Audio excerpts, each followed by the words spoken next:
As our Fox 2 crews traveled all over Metro Detroit this past week, we heard the frustration caused by the once-in-a-half-century ice storm. 7 days later, and tens of thousands of customers are still in the dark. Some are so fed up, they question the possibility of more power suppliers in Michigan.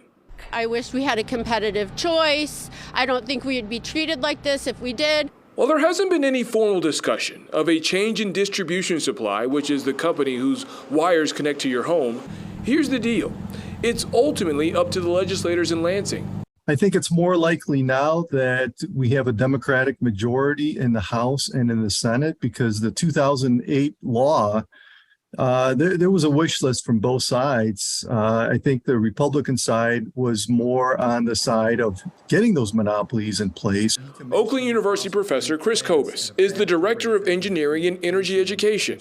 He says lawmakers could repeal the monopoly provision of the current law, allowing for more distributors to compete with DTE and Consumers Energy. Those are largely natural monopolies. We don't want three different sets of wires running down every single street. Dan Scripps is the chair of the Michigan Public Service Commission, which oversees power supply statewide. While opening the market for distribution supply may sound good on paper, Scripps says Michigan would need a large-scale investment to add just one more supplier. Even then, it may not prevent the inevitable aftermath of a generational storm. If there was another power supplier or power suppliers, would that have made the power recovery a lot easier, a lot more efficient? Nothing would change. After what happened?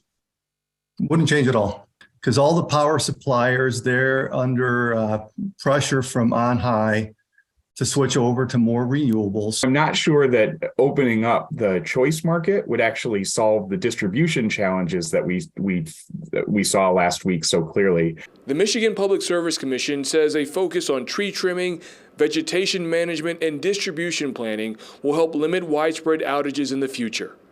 Brandon Hudson, Fox 2 News.